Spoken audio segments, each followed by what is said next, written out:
एक दिन एक ब्राह्मण ने अपनी पत्नी को अपने बिना खाना खाने से मना किया ताकि कहीं ऐसा न हो कि वह बकरी बन जाए। इसके जवाब में उसकी पत्नी ने भी उससे यही कहा कि वह भी उसके बिना खाना नहीं खाएगा ताकि वह कहीं चीता न बन जाए।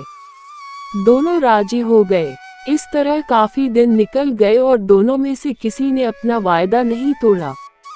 दोनों एक दूसरे के साथ ही खाना खाते थे, पर एक दिन उस ब्राह्मण की पत्नी ने अपने बच्चों को खाना देते समय उस खाने में से चखने के लिए एक और खुद खाकर देख लिया।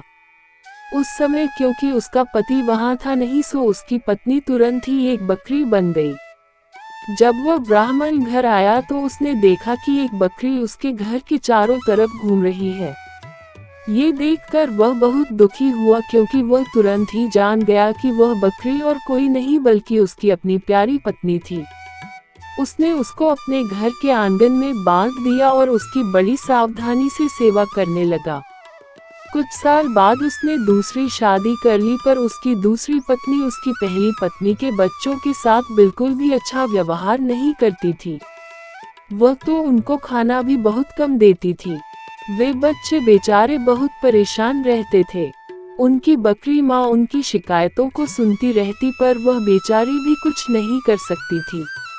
उन बच्चों की माँ ने ये भी देखा कि उसके बच्चे दुबले होते जा रहे हैं, इसलिए एक दिन उसने अपने बच्चों में से एक बच्चे को अपने पास बुलाया और उससे दूसरों को भी यह बात चुपचाप बताने के लिए कहा कि जब भी उनको भूख लगे तो वे एक डंडी से उसके सींगों को मारें।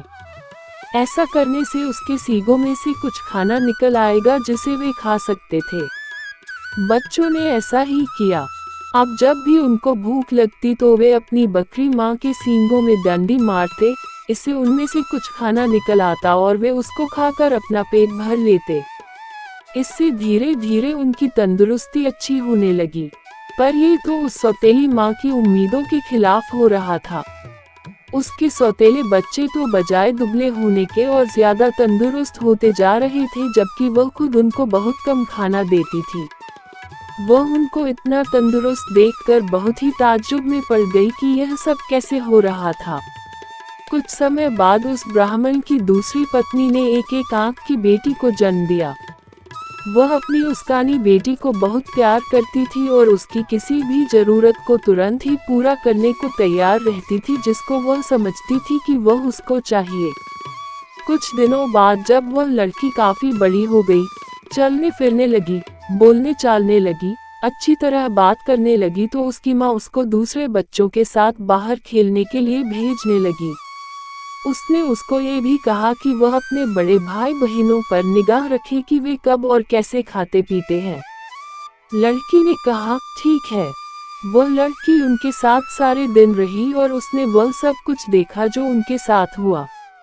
ये सुनकर कि बकरी उसके सौतेले बच्चों को खाना दे रही थी, वह दूसरी पत्नी बहुत गुस्सा हुई। उसने तय कर लिया कि वह उस बकरी को जल्दी से जल्दी मरवा देगी। एक दिन उसने बहाना किया कि वह बहुत बीमार है और अपने इलाज के लिए एक हकीम को बुलवाया। उसने उस हकीम को रिश्वत दी और कहा कि वह उसके लिए दवा के तौर पर बकरी का मांस खाने के लिए बताए। उस हकीम ने ऐसा ही किया। ब्राह्मण अपनी पत्नी की बीमारी के लिए बहुत चिंतित था और हालांकि वह बकरी को बिल्कुल मारना नहीं चाहता था, फिर भी वह अपनी दूसरी पत्नी को ठीक करने के लिए उस बकरी को मारने को लिए तैयार हो गया। पर यह सुनकर उसकी पहली पत्नी के छोटे छोटे बच्चे बहुत रोए।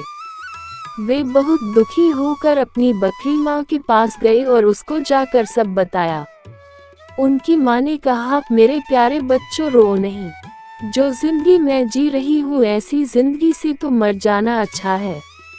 रो नहीं, मुझे तुम्हारे खाने को लेकर कोई दुख नहीं है, क्योंकि अगर तुम मेरा कहा करोगे तो खाना तो तुमको उसके बाद भी मिलता रहेगा।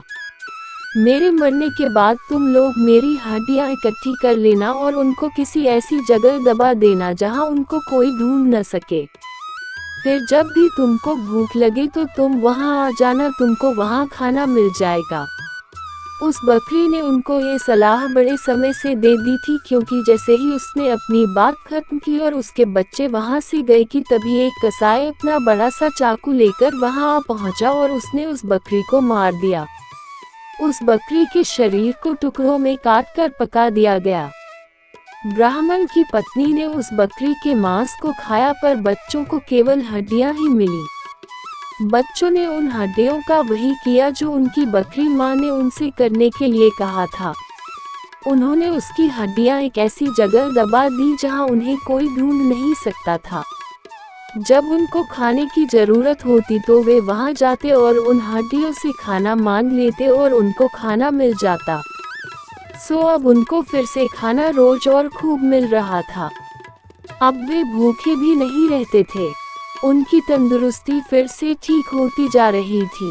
उस बकरी के मर जाने के कुछ समय बाद ब्राह्मण की पहली पत्नी की एक बेटी पानी के नाले में अपना चेहरा धो रही थी कि उसकी नाक की लोंग खुल गई और पानी में गिर गई। एक मछली पानी के साथ साथ उसको भी पी गई। अब हुआ ये कि एक मछियारे ने वह मछली पकड़ ली और राजा के रसोइये को बेच दी। रसोइये ने जब उस मछली को पकाने के लिए काटा तो उसको ये देखकर बड़ा आश्चर्य हुआ कि उसके अंदर तो नाक की एक लोंग थी। वह उसको लेकर राजा के पास गया तो राजा को भी उसमें रुचि हो गई। राजा ने अपने राज्य में यह मुनादी पिटवा दी कि जिस किसी की भी नाक की लोंग खो गई हो वह उसको राजा से आकर ले जाए। कुछ ही दिनों में उस लड़की का भाई राजा के पास आया और बोला कि वह नाक की लोंग उसकी बहन की थी। उसकी यह नाक की लोंग उसका चेहरा धोते समय नाले में गिर पड़ी थी। राजा ने उस लड़की को बुलाया तो वह उसकी सुंदरता और अच्छा व्यवहार देखकर इतना प्रभावित हुआ कि उसने उससे शादी कर ली और उसके परिवार की भी खूब सहायता की।